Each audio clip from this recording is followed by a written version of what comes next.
하나님의 말씀은 마가복음 2장 1절에서 12절의 말씀입니다.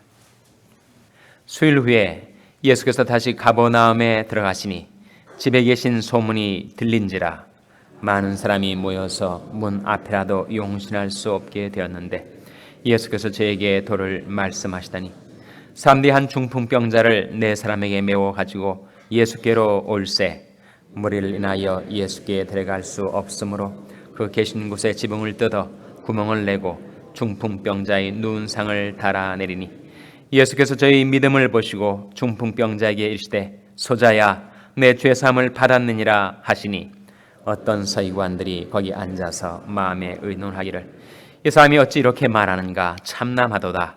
어제 하나님 한 분 외에는 누가 능히 죄를 사하겠느냐. 저희가 속으로 이렇게 의논하는 줄을 예수께서 곧 중심에 아시고 이르시되 어찌하여 이것을 마음에 의논하느냐. 중풍병자에게 내 죄사함을 받았느니라 하는 말과 일어나 내 상을 가지고 걸어가라 하는 말이 어느 것이 쉽겠느냐.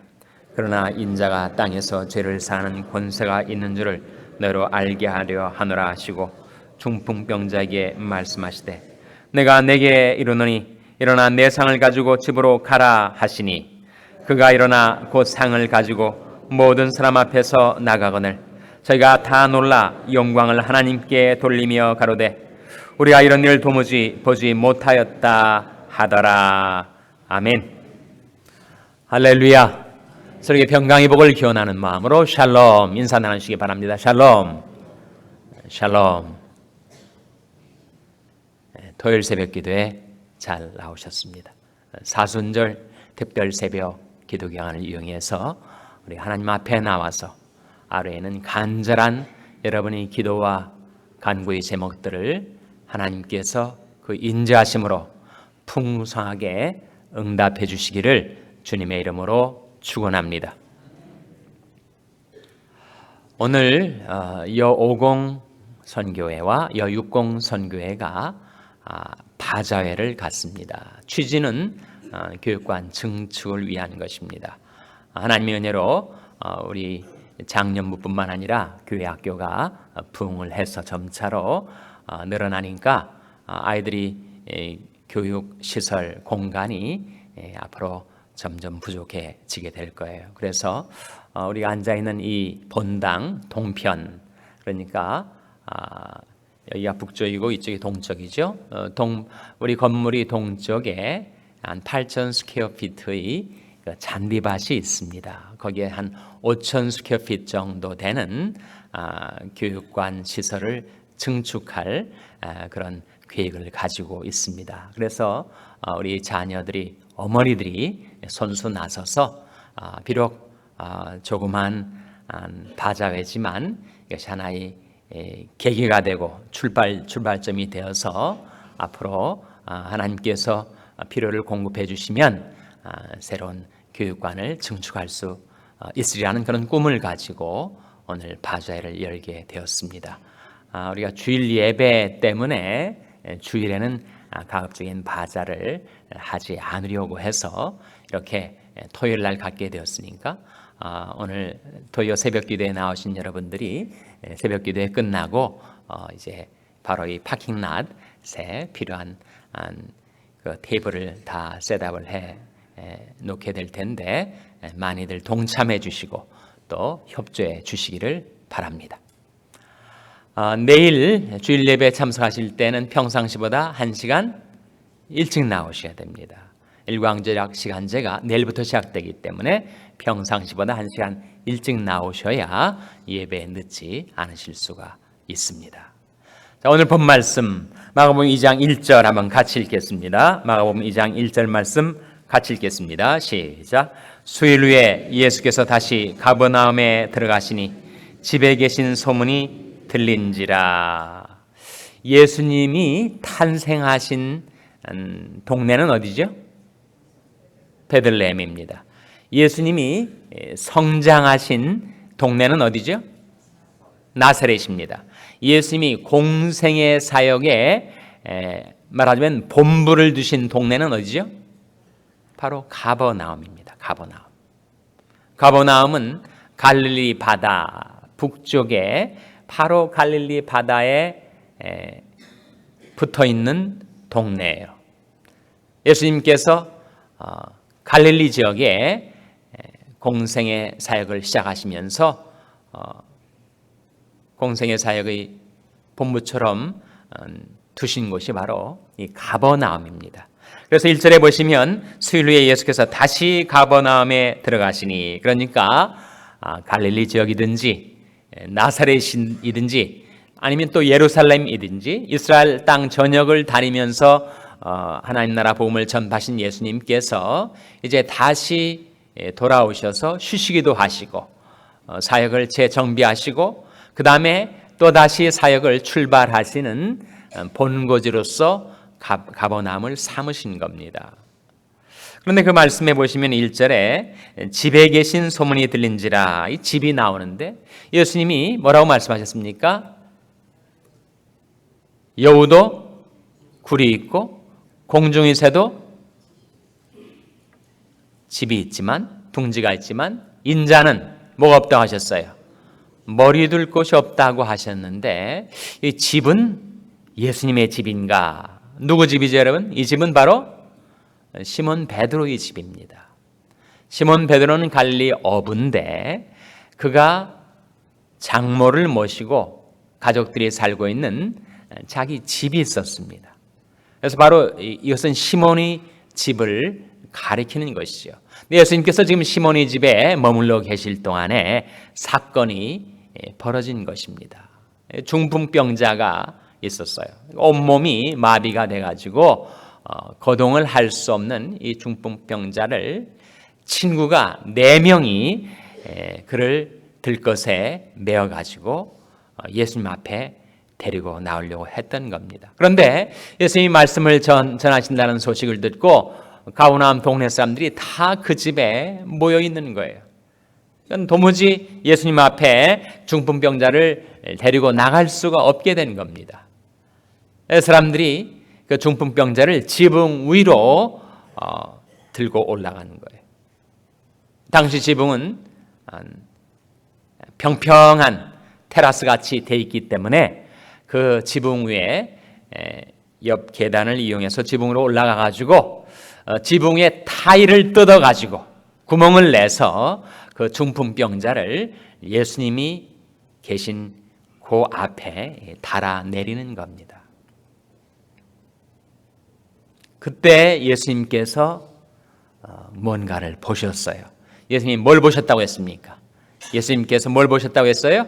저희의 믿음을 보셨다. 그런 말씀이 나오죠. 몇 절에 나옵니까? 5절 말씀 같이 읽겠습니다. 5절 말씀 같이 읽습니다. 시작. 예수께서 저희 믿음을 보시고 중풍병자에게 이르시되 소자야 내 죄사함을 받았느니라 하시니, 예수님은 저의 믿음을 보신 거예요. 저희는 누구를 가리킬까요? 중풍병자를 포함한 그 내 친구들의 믿음을 가리킵니다. 내 친구들만의 믿음은 아닙니다. 중풍병자 본인 자신의 믿음을 포함해서 그들의 믿음을 보신 거예요. 여러분, 우리가 하나님 앞에 단독자로 나오기도 하지만 하나님은 우리가 하나님이 백성이 되어 교회로서 하나님 앞에 나올 때 우리를 영접해 주십니다. 서로 돌아보아 사랑과 선행을 격려하며 모이기를 편한 어떤 사람들의 습관과 같이 하지 말고 오직 권하여 그날이 가까움을 볼수록 더욱 그리하자. 장작불이, 촤콜이 아무리 하나가 세게 불이 타오른다 할지라도 혼자 있으면 이내 꺼져버리고 맙니다. 근데 장작불이 서로 모이고 촤콜이 서로 모일 때 그 불이 활활 타오를 뿐만 아니라 오래 지속되죠. 우리 신앙도 그렇습니다. 우리 신앙의 열정의 불도 그렇습니다. 혼자 있으면 얼마 가지 못해서 꺼져버려요. 그것이 모일 때 그때 우리 신앙의 열심도 열정도 또 우리 신앙 자체도 활활 그 불이 오래도록 타오를 수가 있는 것이죠. 그래서 예수님께서 그 중풍병자 한 사람의 믿음을 보신 것이 아니라 그 친구의 어려움을 해결해 주기 위해서 예수님에게 이 친구를 데려가기만 하면 분명히 낫게 주실 거다라는 그 기대와 믿음을 갖고 친구를 데리고 나왔던 그들의 믿음을 보신 거예요. 그래서 주님이 하신 말씀이 소자야 내 죄사함을 받았느니라 그렇게 말씀하신 겁니다. 그러니까 옆에서 듣고 있던 서기관들이 깜짝 놀란 거죠. 아니 이 작자가 무슨 말을 하는가? 사람의 죄를 용서할 수 있는 것은 오직 하나님 한 분뿐이신데 자기가 죄를 용서한다고 말할 수 있는 것인가? 그런 반응을 보입니다. 6절 말씀에 어떤 서기관들이 거기 앉아서 마음에 의논하기를 이 사람이 어찌 이렇게 말하는가? 참남하도다. 참남이 뭐죠? 신성모독이라는 거죠. 오직 하나님 한 분 외에는 누가 능히 죄를 사겠느냐? 저희가 속으로 이렇게 의논하는 줄을 예수께서 그 중심에 아시고 예수님께서 영으로 깨달으신 거죠.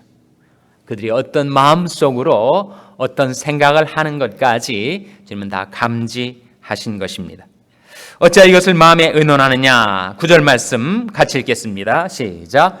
중풍병자에게 내 죄사함을 받았느니라 하는 말과 일어나 내 상을 가지고 걸어가라 하는 말이 어느 것이 쉽겠느냐? 주님께서 서기관들에게 질문하신 질문이죠. 만일 동일한 사건이 우리 가운데서 이루어지고 있고 주님께서 이 질문을 저와 여러분 우리에게도 하신다면 여러분 뭐라고 대답하시겠습니까? 주님은 이 둘 중에서 뭐가 더 쉽겠느냐 이렇게 물으신 거니까 둘 중에 하나가 아니에요.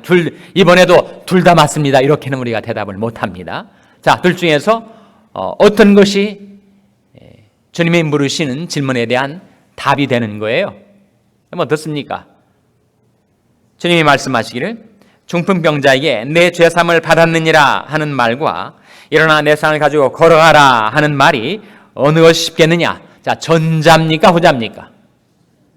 전자예요? 후자예요? 전자란 말도 들리고 후자란 말도 들리는데 그래서 이 말씀의 문맥에서 이 말씀을 우리가 깨닫기가 쉽지 않아요. 대체 이렇게 말씀하신 다음에 주님이 이번에는 그 중풍병자에게 일어나 걸으라 이렇게 말씀을 하신단 말이에요. 10절에 그러나 인자가 땅에서 죄를 사하는 권세가 있는 줄을 너희로 알게 하려 하노라 하시고 중풍병자에게 말씀하시되 11절에 내가 내게 이르노니 일어나 내 상을 상은 자기 들 것에 실려온 것을 말합니다. 일어나 내 상을 가지고 집으로 가라. 그렇게 말씀하시자 그가 들 것을 가지고 모든 사람 앞에서 일어나 나가는 것입니다. 자, 이 사건의 맥락 속에서 예수님이 물으셨던 그 질문, 9절의 질문을 만일 우리에게 하신다면 여러분 뭐라고 대답하시겠어요? 내 죄사함을 받았느니라 하는 말씀이 쉬운 거예요. 내 상을 가지고 걸어가라 하는 말씀이 쉬운 거예요. 전자입니까? 후자입니까? 여전히 전자, 후자가 대답이 같이 나오는데 결론부터 미리 말씀을 드리면 주님이 물으신 질문에 맞는 대답은 전자입니다. 즉 내 죄사함을 받았느니라 하는 말이 쉬운 말씀이에요. 어떻게 그럴 수가 있는가? 인간이 병 고치는 것은 의사도 할 수 있고 병원도 할 수 있으니 그게 더 쉬운 거지 죄사함을 받게 한다는 그것이야말로 정말 그것은 불가능에 가까운 어려운 일이 아닌가. 만약 그렇게 여러분이 말씀하신다면 여러분이 그 말씀이 맞는 겁니다. 아니 그러면 어떻다는 말인가? 이 말도 맞고 저 말도 맞는 것이. 여러분 예수님이 말씀하신 그 질문에 우리가 간구하기 쉬운 포인트가 있어요. 이 두 말씀, 그러니까 내 죄사함을 받았느니라 하는 말씀과 상을 가지고 걸어가라 하는 이 두 말씀이, 그 말씀의 내용, 그 말씀의 실현이 어느 것이 더 쉽겠느냐를 물으신 것이 아니라 그 두 말이 이 중풍병자에게 어느 말이 더 쉽겠느냐 하는 것이 이 질문의 초점입니다.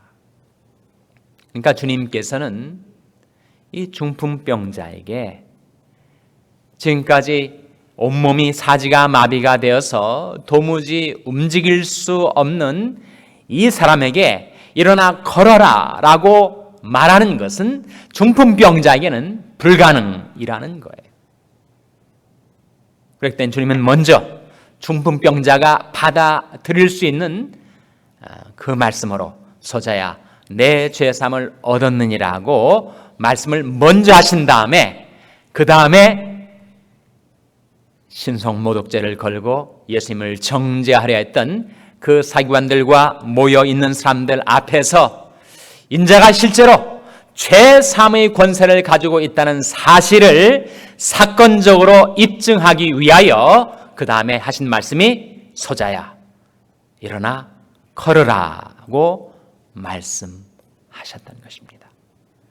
그래서 그 질문의 초점은 그 두 말 중에서 중풍병자에게 어느 말이 더 쉽겠느냐라고 하는 질문이었고 그 다음에 주님께서 죄사함의 권세가 있으심을 그를 일으켜 거론하게 하심으로써 확증해 주신 것이었습니다.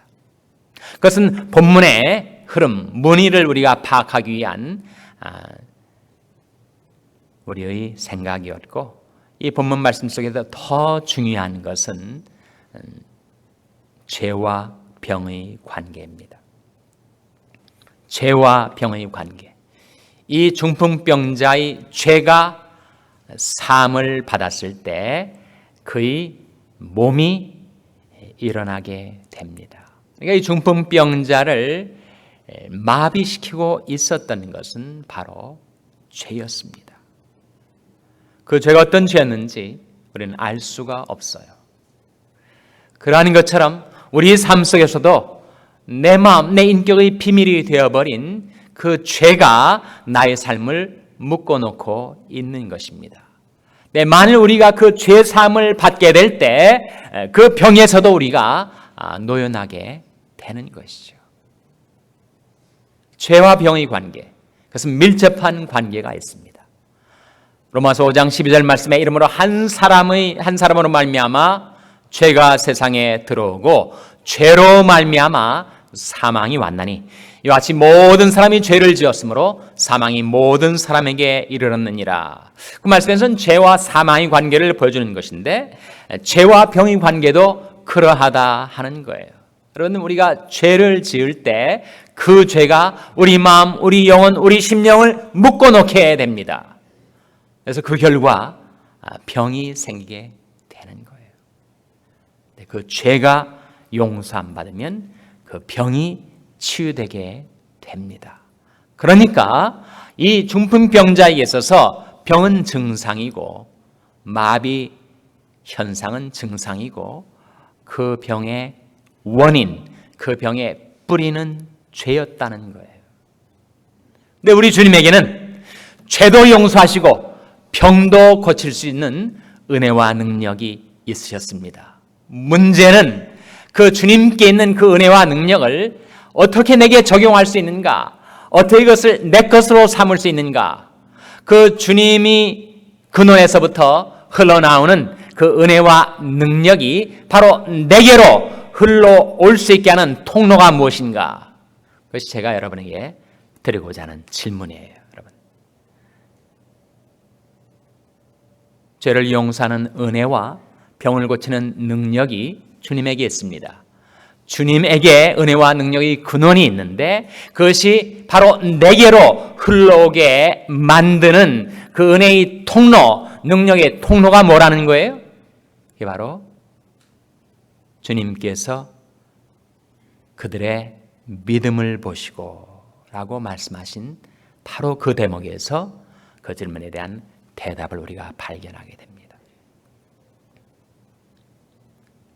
하나님께서는 지금도 온 세상을 두루 살피셔서 전심으로 자기에게 하는 자를 위하여 능력을 베풀려 하십니다. 히브리서 11장 6절 말씀에 믿음이 없이는 기쁘시게 못하나니 하나님께 나아가는 자는 반드시 그가 계신 것과 또한 그가 자기를 찾는 자에게 상 주시는 이심을 믿어야 할지니라. 믿음이 없이는 하나님을 기쁘시게 할 수 없고, 믿음이 없이는 우리는 하나님의 그 은혜와 능력을 받을 수가 없어요. 죄를 사는 은혜, 병을 고치는 능력, 그것을 내가 받을 수 있게 주는 것이 바로 나의 믿음입니다. 믿음이 없이는 기쁘시게 할 수도 없고, 믿음이 없이는 죄 용서함 받을 수도 없고, 믿음이 없이는 병을 고침받을 수도 없습니다. 우리는 중풍병자와 같이 우리 인생을 살아오면서 내가 지었던 여러 가지 죄로 인하여 내 심령이 묶여져 있습니다. 심령이 상해 있기 때문에 몸에도 병이 들어오는 것이죠. 잠언 18장 14절 말씀에 사람의 심령은 병을 능히 이기려니와 심령이 상하면 그것을 누가 일으키겠느냐. 그래서 죄가 나의 심령을 묶어 놓아서 병이 나의 몸을 묶어 놓아 중풍병자처럼 되었을 때 내 영과 육이, 내 영혼과 육체가 건강을 회복할 수 있는 길은 무엇인가? 그 은혜와 능력을 가지고 계신 예수님 앞에 나와서 내 죄를 자복하고 주님께서 나를 용서하시고 고쳐주실 수 있음을 믿을 때, 그때 그 믿음을 통하여 그 은혜와 능력이 내게로 쏟아져 들어오게 되는 겁니다. 이 중풍병자의 죄가 무엇인지를 알지 못하는 것처럼 우리는 다른 사람은 알지 못하는 나만의 죄를 품고 살아가는 인생입니다. 근데 하나님 앞에 나와서, 우리 주 예수님 앞에 나와서 그 죄를 자복하고 회개하고 주님의 사유의 은총을 믿음으로 받아들일 때, 사랑하는 자여 내 영혼이 잘된 같이 내가 범사에 잘되고 강건하기를 원하노라 하신 말씀이 저와 여러분 우리 삶 가운데 이루어지게 될 줄로 믿습니다. 여러분, 구약성경의 한 인물을 소개해 줌으로써 제 오늘 말씀을 맺고자 합니다. 나만이라는 장군이 있었어요.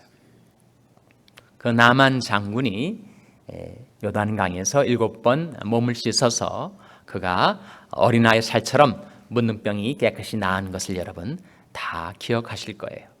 그 사건 후에 그 나만이 자기 삶의 비밀이 된 한 죄를 엘리사에게 고백을 합니다.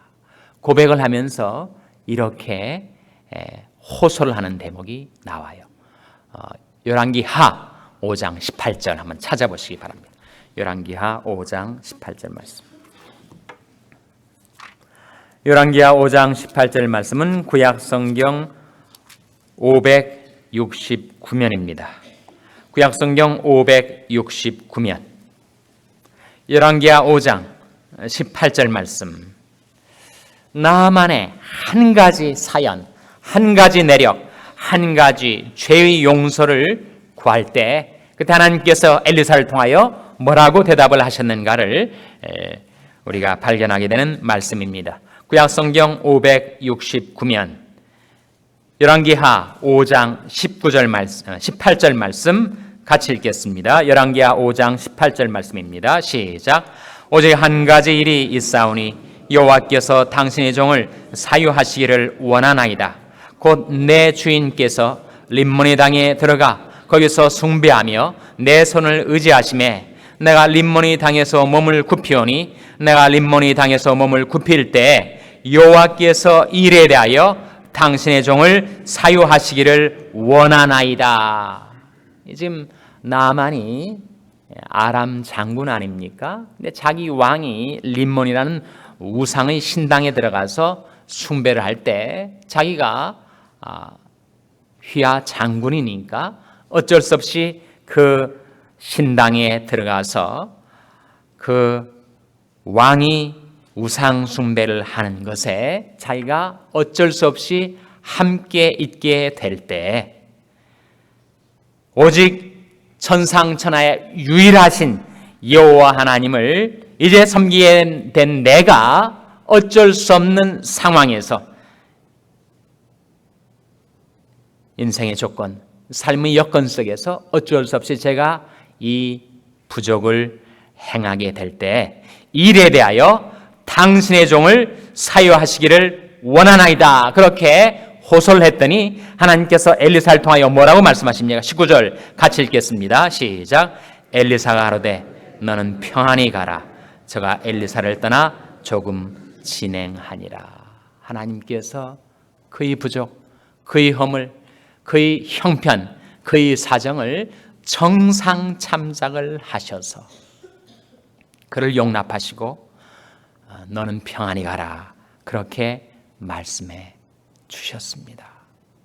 여러분, 우리 삶 속에서도 정말 하나님과 나만이 아는 그런 죄가 있을 때 그 죄가 나를 내 심령도 육신도 내 인생도 묶어 놓았을 때 하나님, 이 일에 대하여 하나님께서 저를 사유하시기를 원하나이다.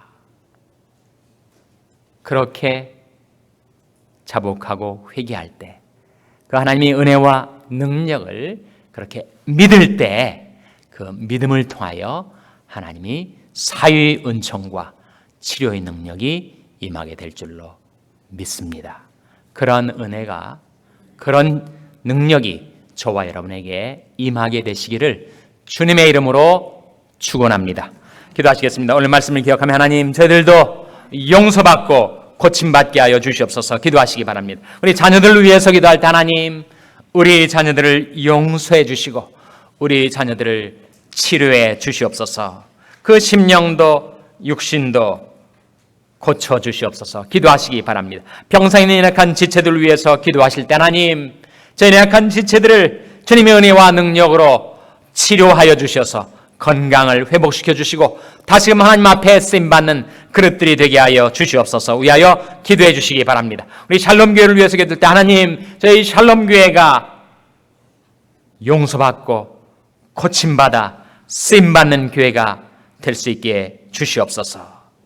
저희들이 주 예수님을 믿사오니 주님 저희들에게 은혜와 능력을 부어 주시옵소서. 위하여 기도해 주시기 바랍니다. 여러분의 생업을 위해서 기도하시고 말라위의 김용진 선교사님을 위해서 기도해 주시기 바랍니다. 하나님, 이 아침에 하나님 앞에 나온 죄들을 돌아보셔서 성령으로 충만케 해주시고 사명 감당케 하여 주시옵소서.